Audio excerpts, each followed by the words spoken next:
Hey everybody, welcome to the channel.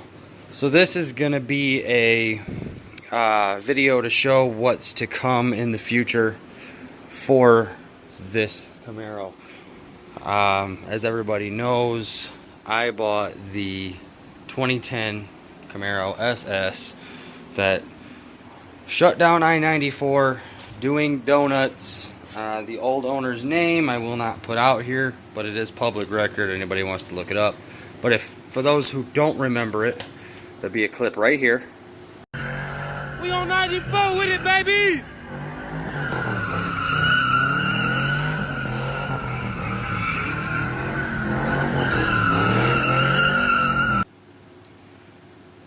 So that's what this car is known for. Obviously, it had different wheels.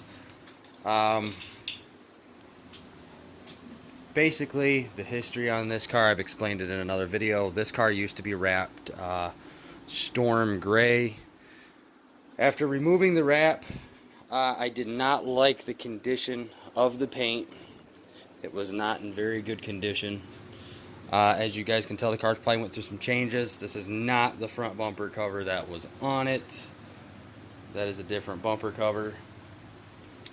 I sent the car out because over here on this entire top portion of the quarter, all the way up the pillar and down, entire passenger front fender, part of this quarter here, part of the door, it was all looked like it had been wet sanded.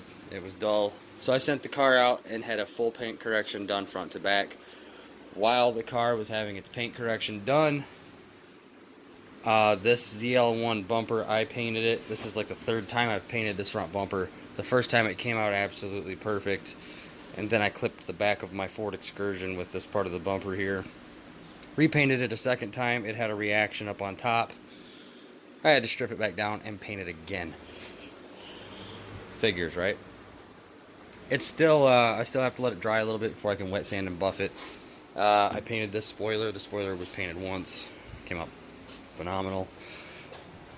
All the chrome and stuff for the back has been deleted. I just don't like chrome.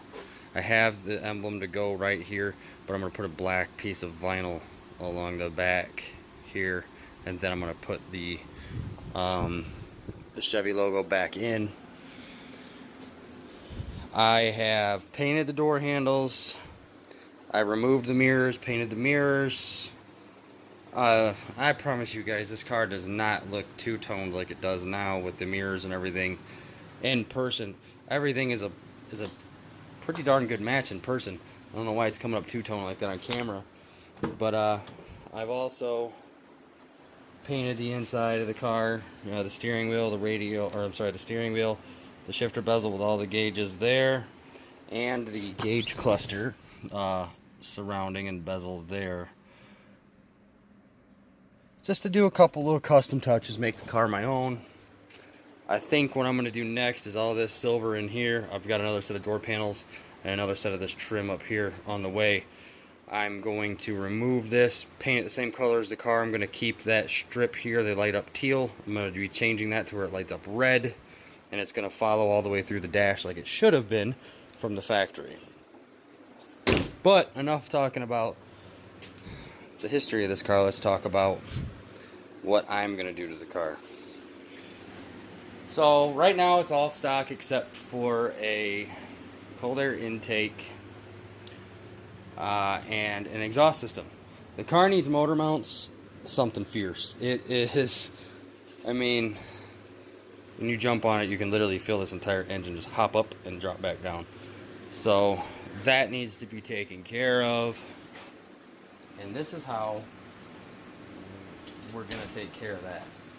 This is not everything, but what we're going to start off with is a custom built stall converter. I had a very good friend of mine build this for me. It is a 3600 stall. Then we are going with the GPI SS2 VVT cam on 112 plus 6 LSA. We have BTR Racing valve springs. We have the cam phaser limiting tool, new timing guide, new crank bolt, new cam bolt, obviously our new head gaskets, exhaust gaskets, new head bolts. I'm debating if I'm going to use these or not, or if I'm going to go with ARPs. I probably am going to go with ARP. Obviously your typical gaskets, valve cover gaskets, water pump gaskets, which are probably still stuck in that box. We are going to be replacing the valve stem seals. Might as well, you got them off. This is all your injector O-rings and some more. These are the seals for the valve cover bolts. This is your throttle body gaskets, intake gaskets, the new non-DOD valley cover, new timing cover gasket, and I do have a brand new set of lifters coming in. They are on back order until the 24th of August. They said they'll guaranteed be here by the 24th, so unfortunately I can't start this project yet. But the game plan is I have ZL1 motor mounts, I have ZL1 front struts. So what the plan is, this engine's going to come out. I am going to strip this engine down to the block. I'm going to stick a couple head bolts in each part of the block, kitty corner from each other on a chain. I'm going to yank the engine right out of the car. Makes it that much easier on me. I don't have to, do the cam swap, then lift it up and pull the trans out of it. I can just pull the motor out of it in one fell swoop. Pop the old converter out, pop the new one in. Obviously, I'm going to fill that converter with fluid before it goes in because it's bone dry. And while this engine's out, it'll get some custom touches done to it. I'm debating on long tube headers or not. Probably should go long tube headers, but if I do, I'm going to be deleting the cats. And this car has no mufflers, no resonators, no nothing. So it's going to be straight long tube headers, catless, straight piped exhaust. It's going to be just insanely loud. I don't know if I want it that loud or not right now. And long tube headers on this car are extremely easy to do. It's not like I would fight it forever. This side, I mean, I can knock that out in an hour. This side, I'd probably have to come in from the bottom. I could probably knock that out in 2 hours.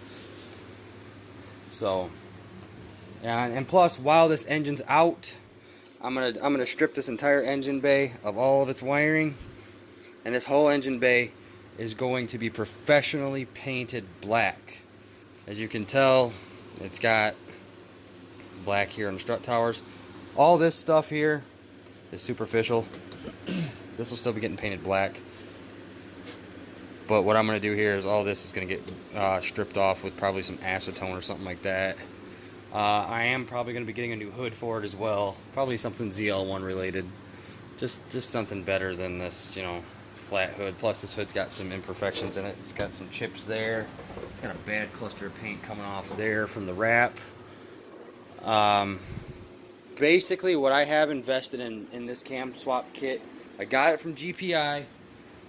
If you guys don't know what GPI is, look it up, Google it. There is actually, right here, here's their information. I'll leave that up on the screen for just a couple more moments. You guys can pause, do whatever. Here is their phone number, their Facebook, their website. I got all of this stuff except for the gasket kit. And what was included in that gasket kit was these here, the head bolts, all these gaskets, and all of this. I got this stuff off of Amazon. It was $100. So $100 got me head gaskets, valve stem seals, all this. The head gaskets are stock thickness. All that.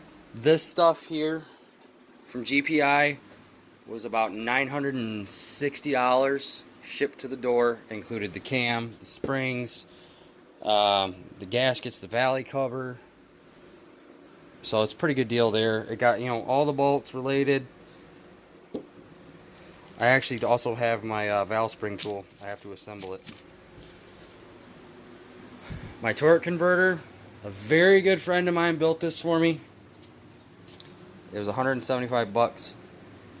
I'm not going to put his name out there because he kind of did some stuff for me at work that